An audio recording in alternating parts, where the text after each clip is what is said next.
The success centre Allahabad में आप सभी का स्वागत है। दोस्तों, इस वीडियो हम लोग द हिंदू न्यूज़पेपर का न्यूज़ पढ़ेंगे और साथ ही इसमें ये अपना इम्प्रूव कैसे कर सकते हैं स्टेप बाय स्टेप पूरा अच्छे से समझाया जाएगा। और साथ ही जितने भी कॉम्पिटिटिव एग्जाम में रीडिंग कॉम्प्रिहेंशन आता है उसके साथ ही साथ इसमें ग्रामेटिकल एरर जो भी एग्जाम में आता है कैसे किसी हेडलाइंस को पढ़ते हैं, ये इस वीडियो में लोग पूरा अच्छे से समझेंगे। आप अपने फ्रेंड्स और फैमिली को शेयर कर सकते हैं जिन भी लोगों को जरूरत है। आइए स्टार्ट करते हैं हमारा आज का वीडियो। यहाँ सबसे पहला हेडलाइंस है, यहाँ पे है traders review RUE traders review under price onion export to the UAE। UAE एक देश का नेम है, यूनाइटेड स्टेट अमीरात, जो कि एशिया के वेस्ट में है। ट्रेडर्स का मतलब होता है व्यापारी। ट्रेडर्स रिव्यू मीन्स होता है नाराज। ट्रेडर्स नाराज है अंडर प्राइज्ड, किस प्राइस पे? प्राइस जो आपने एक प्राइस डिसाइड किया होता है उससे कम पे, इसीलिए बोलते हैं अंडर प्राइज्ड। यहाँ पे है onion export to the UAE। Onion जो एक्सपोर्ट किया जा रहा है UAE में, जो ट्रेडर्स हैं वो इस चीज़ से नाराज है कि प्राइस कम है। इसके वीडियो में इस न्यूज़ के बिहाइंड द स्टोरी के आखिर क्या है कि जो इंडिया में जो ओनियन का प्रोड्यूस किया जा रहा है, ठीक है, उस स्टोर में थोड़ा कम था। इस वजह से जो सेंट्रल गवर्नमेंट है इस चीज़ को बैन कर देती है कुछ दिनों के लिए कि ओनियन का एक्सपोर्ट कहीं नहीं होगा। तो इसी वजह से तो कुछ दिनों बाद इसका फिर से ओपन हुआ है। तो इसीलिए बोल रहे हैं कि जो व्यापारी जो ट्रेडर्स हैं वो इस चीज़ से नाराज हैं कि जो UAE में जो एक्सपोर्ट हुआ है वो बहुत कम है। आइए आगे देखते हैं यहाँ पे क्या बोला गया है। Centre has permitted 24,400 tons shipment to the country amid ban on exports. ठीक है, जो सेंट्रल गवर्नमेंट यहाँ क्या कह रही है? Has permitted. जो प्रेजेंट परफेक्ट टेंस हैज़ है इसके साथ हमेशा वर्ब की थर्ड फॉर्म आती है, इसलिए यहाँ पे है परमिटेड। अब 24,000 ton shipment on to the country amid ban on export. Amid का मतलब होता है कि के बीच में, यानी यहाँ पे बात किया जा रहा है जो कंट्री में ओनियन का ट्रेडर्स के बैन किया गया था उसी के बीच में 24,000 टन शिपमेंट्स, मतलब व्यापार, शिपमेंट्स का मतलब जो होता है प्याज को ले जाना कंट्री, ठीक है, shipment to the country ban on export. ठीक है, सेंट्रल गवर्नमेंट ने परमिशन दे दी है, परमिट कर दी है 24,400 टन, ठीक है, शिप में ले जाने के लिए। कहाँ पे? UAE में। ठीक है, अब आगे बोल रहा है एक्सपोर्टर, जो व्यापारी हैं एक्सपोर्टर एलिग्ड आरोप लगाते हैं, कहते हैं कि that selling price is being set to low. यहाँ पे बात किया जा रहा है जो सेलिंग प्राइस है, ठीक है, सेलिंग प्राइस जो ओनियन का है इज बीइंग। यहाँ पे अब अगर आप ध्यान से देखेंगे यहाँ पे इज बीइंग है, ये पैसिव वॉइस में है। जब ऑब्जेक्ट को प्रायोरिटी दिया जाता है तो वहाँ पैसिव वॉइस का यूज किया जाता है। तो यहाँ पे है जो ओनियन को प्रायोरिटी दिया जा रहा है तो ओनियन इज बीइंग, ठीक है, ओनियन का जो सेलिंग प्राइस है वो बहुत कम है, is being too low. Okay, आगे देखते हैं ट्रिगरिंग विंडफॉल प्रॉफिट। ये वर्ड इस पैराग्राफ में, मतलब इस न्यूज़ में ज़्यादा देखने को मिलेगा। Windfall profit, windfall tax, windfall loss, ये सभी चीजें देखने को मिलेगा जो ट्रिगरिंग है। उसके बाद देखते हैं जो विंडफॉल प्रॉफिट, मतलब अप्रत्याशित रूप से जो प्रॉफिट हो रहा है, ठीक है, मतलब किसको प्रॉफिट हो रहा है? वहां के UAE के एक्सपोर्ट इंपोर्टर को, वहां पे जो लोग ले रहे हैं। कहने का मतलब है कि इसके पीछे पूरा स्टोरी ये है कि इंडिया में लोग लगभग 12 से 15 किलो का रुपए मतलब कि ले खरीद के जाते हैं और UAE में लगभग 150 रुपए किलो बेच रहे हैं। तो इसमें सब मिला के ये बोला जा रहा है कि जो वहाँ के इंपोर्टर है उनको प्रॉफिट हो रहा है। ठीक है, आई होप आपको समझ में आ ही रहा होगा। तो आप लोग कमेंट बॉक्स में जरूर कहिएगा कि आगे इसमें इम्प्रूवमेंट क्या ला सकते हैं, कि और भी चीज़ें क्या मैं ऐड कर सकता हूँ जो आपके लिए फ़ायदेमंद हो। आगे यहाँ बोला गया है amid and extended ban on onion export farmer and trader are miffed. Miffed का मतलब होता है, ठीक है, ये वर्ड काफ़ी अच्छा है, आप लोग इसको नोट कर सकते हैं। मिव्ड का मतलब होता है हानि, मतलब इस बीच में जो ये नाराज हैं। इसके कई मीनिंग होते हैं, कई वर्ड के, एक वर्ड के कई मीनिंग होते हैं, पर ये जो सेंटेंस के हिसाब से जो मिव्ड का मीनिंग है यहाँ पे है नाराज। ठीक है, यहाँ क्या बोला गया है? एमिड मतलब के बीच में, जैसे कि जब बैन किया गया था उसी के बीच में, amid the extended ban on onion export, onion के एक्सपोर्ट पे जो बैन किया गया था, farmer and trader are miffed, farmer और ट्रेडर क्या है, मिव्ड हो गए, मतलब नाराज हो गए थे इस बात से। यहाँ पे एक चीज आपको ध्यान से देखने को मिलेगा, यहाँ पे आर मिव्ड है, ठीक है। यहाँ पे भी यूज किसका किया गया, पैसिव वॉइस का, ठीक है। जो प्रेजेंट सिंपल प्रेजेंट टेंस होता है उसका पैसिव वॉइस में इज एम आर होता है और वर्ब की थर्ड फॉर्म होती है, ठीक है। इस बात को आपको ध्यान रखना है। यहाँ पे ट्रेडर्स आर मिव्ड दैट, इसीलिए देखिए यहाँ वर्ब की थर्ड फॉर्म मिव्ड भी यूज किया गया है। That are some shipment allowed, कुछ शिपमेंट को अलाउड किया गया है बाय द गवर्नमेंट के द्वारा, मार्केट सच एस, किस मार्केट में, जैसे यूएई में, यूनाइटेड स्टेट एमिरेट्स में, have been sold at the pittance, ठीक है। यूएई थोड़ा जूम कर लेते हैं ताकि इजली और अच्छे से दिखे।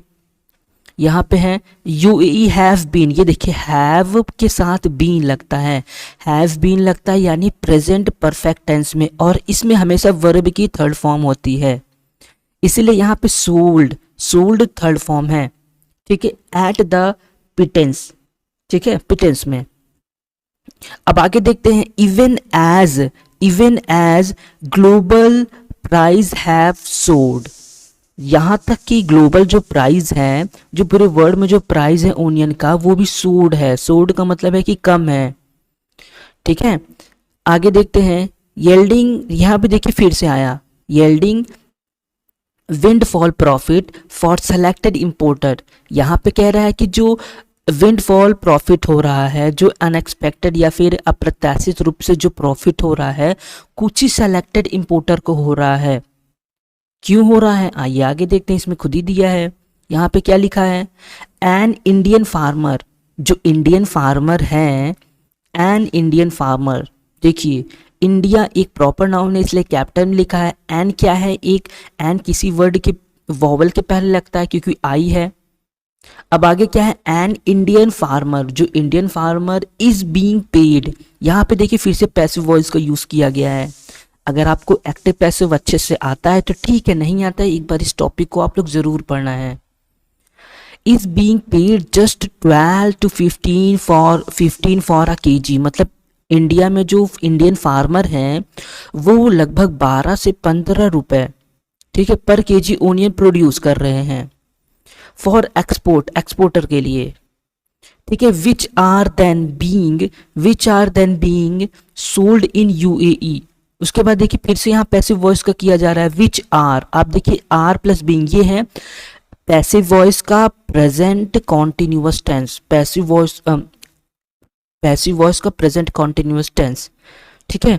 Are then being sold in UAE के स्टोर में सोल्ड किया जा रहा है, वहां पे लगभग 120 रुपए केजी का एक्सपोर्ट किया जा रहा है। ये क्यों, कौन आरोप लगा रहा है, एक्सपोर्टर एलिग्ड, एक्सपोर्टर ऐसा कहते हैं। आइए आगे देखते हैं क्या लिखा है, fearing a domestic shortage of politically sensitive crop the government had imposed a ban on its export in December, extending its indefinitely। यहाँ पे बोला क्या गया है, यहाँ बोला गया है fearing a domestic shortage, घरेलू मतलब कि जो ओनियन है डोमेस्टिक शॉर्टेज के फियर की वजह से जो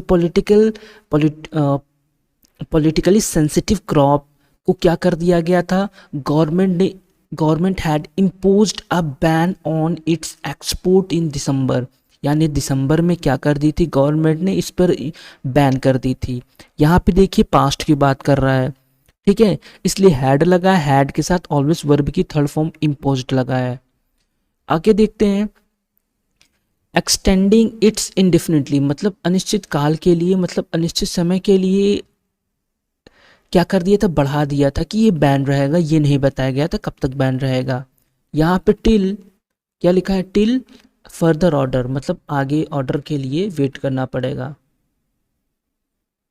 अब आगे देखते हैं, द लास्ट, यहाँ पे बोला गया है द लास्ट मंथ, मतलब ये लास्ट मंथ में ऐसा गवर्नमेंट ने करा था।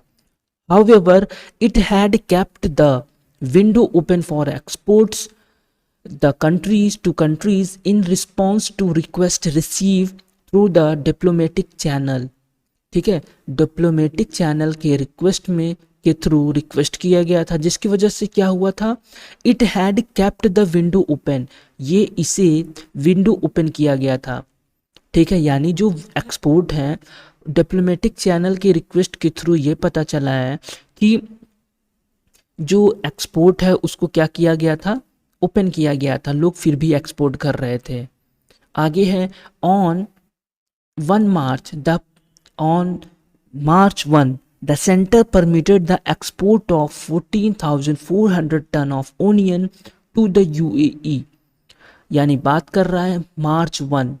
ठीक है, यहाँ पे ऑन लगा है प्रीपोजिशन, जो मंथ आता है अगर उसकी डेट एग्जैक्ट के साथ रहता है तो ऑन लगता है, अगर केवल ये 1 ना होता, केवल ऑन मार्च देता तो यहाँ पे लगते इन मंथ ऑफ मार्च, यहाँ पे लोग इनका यूज करते। आगे देखते हैं द सेंटर परमिटेड, जो सेंटर ने परमिशन दिया था, परमिटेड दिया था, यानी ये पास्ट की बात कर रहा है इसलिए परमिटेड है, अभी भी पास्ट की बात कर रहा है। यानी 1 मार्च को गवर्नमेंट ने परमिशन दिया था एक्सपोर्ट ऑफ 14,400 टन का, क्या दिया था, परमिशन दिया था ओनियन का यूएई में विथ अ क्वार्टरली। क्वार्टरली का मतलब होता है कि 4 पार्ट्स में से होता है ना, 4 बार में भेजा जाएगा। कैप ऑफ, किस कैप में भेजा जाएगा, पहले भेजा जाएगा 3,600 टन ऑलरेडी भेज चुकी है, जबकि over 3,000 ton such as export clear, और जो लगभग 3,000 टन जो कि भेज दिया गया है, ये ऑलरेडी क्लियर कर दिया गया है लास्ट मंथ में ही। ठीक है, ठीक है, कॉमर्स मिनिस्ट्री ने क्या कर दिया है, लास्ट वीक में उन्होंने सहमति हाजिर कर, मतलब सहमति ओके कर दिया गया उन्होंने, एंड एडिशनल टन, और साथ ही अतिरिक्त 10,000 टन उन्होंने यूएई को परमिशन दिया है over above quarterly quota. Quarterly quota के साथ एडिशनल 10,000 उन्होंने टन ओनियन का एक्सपोर्ट का परमिशन दिया है। आइए आगे देखते हैं, यहाँ पे है रेट मिसमैच, यहाँ रेट मिसमैच की बात कर रहा है। Usually global onion price hover in the 300 to 400 a ton range. जो ग्लोबल यूनियन प्राइस का, जो ग्लोबल ओनियन का जो प्राइस होता है लगभग कितना होता है पूरे वर्ल्ड लेवल पे, लगभग 300 to 400 डॉलर होता है। ठीक है, इन रिसेंट, जबकि रिसेंट की बात कर रहा है, रिसेंट मंथ की बात कर रहा है कि जो however the rate have soared in major market, यहाँ बात कर रहा है हाउएवर, इस प्रकार जो रेट है हैव सूड मतलब कि कम कर दिया गया, जो मार्केट में जो प्राइस है उसका क्या, उसमें कमी आई है। इन मेजर मार्केट में, यूएई के मेजर मार्केट में प्राइस में कमी आई है, मतलब कम किया गया है। फिर आगे देखते हैं क्या है यहाँ पे, सच एज यूएई, इस प्रकार UAE to as high as 1,500 ton. ठीक है, जितना हो सके उतना, जितना कम हो सके मतलब जितना ज़्यादा हो सके उतना उन्होंने बढ़ाया, लगभग 1,500 टन। ठीक है, $1,500 टन उन्होंने प्राइस बढ़ाया है। एग्जैजबेट, एग्जैजबेट का मतलब होता है, ये बहुत अच्छा वर्ड है, आप लोग इसको अपने डिक्शनरी में या फिर वोकैबुलरी में ऐड कर सकते हैं। इसका मतलब होता है कि मेक समथिंग वर्स, मतलब जितना कम हो सके या फिर जितना हो सके उतना, अपने हिसाब से ये लोग क्या कर दिए थे वहाँ का प्राइस बढ़ा दिए थे। और क्या कर दिए थे, exacerbate by the export ban imposed by India, मतलब इंडिया में क्या होता था, इंडिया वालों से जितना कम प्राइस हो सके उतने में ये लोग क्या करते थे, लेते थे। पाकिस्तान एंड इजिप्ट, ठीक है, पाकिस्तान और इजिप्ट से India, recent shipment to country however have been sent around $500 to $550 a ton export have learned। यहाँ पे क्या बात कर रहा है देखिए थोड़ा सा हम लोग ग्रामर देख लेते हैं इसके पिछले वाले में। यहाँ पे क्या बोला गया, बाय द एक्सपोर्ट इम्पोज्ड, ये देखिए पास्ट की बात कर रहा है, इंडिया के द्वारा ये लोग इंडिया से बहुत कम प्राइस में लिए थे। पाकिस्तान और इंडिया, देखिए जितने भी कंट्री का नेम है या फिर जितने भी प्रॉपर नाउन होते हैं वो हमेशा कैपिटल लेटर में आते हैं। यहाँ देखिए इंडिया कैपिटल लेटर में, पाकिस्तान और इजिप्ट ये सभी कैपिटल लेटर में है। देखिए यहाँ पे इंडिया रिसेंट शिपमेंट, इंडिया के रिसेंट शिपमेंट में shipment to the country however have been sent, कितने भेजा गया है, लगभग 500 टू 550 टन में भेजा गया है। ठीक है, यहाँ पे हैव बीन की बात कर रहा है। ठीक है, प्रेजेंट कॉन्टिन्यूअस हैव बीन, ठीक है, हैव बीन सेंट। यहाँ पे अगर आप ध्यान से देखेंगे तो ये यहाँ भी पैसिव वॉइस का इस्तेमाल किया गया है। जब आप प्रेजेंट परफेक्ट टेंस का पैसिव वॉइस बनाएंगे तो इसमें बीन लग जाता है, वर्ब की थर्ड फॉर्म यानी सेंट आ जाता है। लगभग इंडिया से एक्सपोर्ट किया गया था इतने प्राइस में। आगे देखते हैं। Sorry for that. UAE importer have already got windfall gain of over 300 crore through such shipment and if this situation continue, यहाँ पे बात कर रहा है UAE, जो UAE इंपोर्टर है वहाँ पे जो लोग इंपोर्ट करते हैं लेते हैं, हैव ऑलरेडी गॉट, उनको पहले से ही विंडफॉल गेन, अभी एक ये वर्ड आया था पीछे, विंडफॉल लॉस था, वहाँ पे बहुत ज़्यादा कम हुआ था, यहाँ पे विंडफॉल गेम है, गेन्स या फिर विंडफॉल प्रॉफिट, ये काफ़ी अच्छा वर्ड है, फ्रेज है। विंडफॉल गेन लगभग कितना प्रॉफिट हुआ था उनको, 300 रुपीज़, 300 करोड़ इस शिपमेंट से वहाँ के इंपोर्टर को। अगर ये कंटिन्यू रहेगा, ठीक है, अगर ये कंटिन्यू रहेगा उनको प्रॉफिट होता रहेगा तो क्या होगा, अनदर फिर से ₹1000 crore is likely with additional 10,000 ton quota open up. तो उनके लिए लगभग क्या हो जाएगा, एडिशनल मतलब इसके अतिरिक्त ₹1000 करोड़ के साथ ही एडिशनल 10,000 टन कोटा उसके उनके लिए ओपन है अब। ठीक है, नाउ से देखिए, apart from the gains, gain के अलावा, ठीक है, गेन होने के अलावा अतिरिक्त उन्हें क्या है, likely on additional 3600 ton of export quota, साथ ही उनको क्या है 3600 टन क्या होगा उनको कोटा में अवेलेबल होगा कंट्री के लिए, इन जून में फिर से भेजा जाएगा। ये देखिए इतना फायदा हो रहा है उन लोगों को। Quota available for the country till June, June तक में क्या होगा, अवेलेबल रहेगा। A leading exporter of horticulture produce told the Hindu, ठीक। जो एक्सपोर्ट रहेगा, ये जो हॉर्टिकल्चर है, प्रोड्यूस मतलब कि ये एक्सपोर्ट होता रहेगा, लगभग जून के मंथ में भी लगभग इतना टन एडिशनल मतलब एक्स्ट्रा जाएगा। आई होप आपको वीडियो समझ में आया होगा। आपको ये जो पूरा टॉपिक है, ये पूरा ओनियन के बारे में बताया गया कि सीधा एक्सपोर्ट इंपोर्ट के बारे में ट्रेडर्स को कितना फ़ायदा हो रहा है, कितना नुकसान हो रहा है, उसी के बारे में इर्द गिर्द पूरा ये न्यूज़ है। आपसे मिलता है नेक्स्ट वीडियो में, तब तक नमस्कार, टेक केयर, बाय बाय, जय हिंद।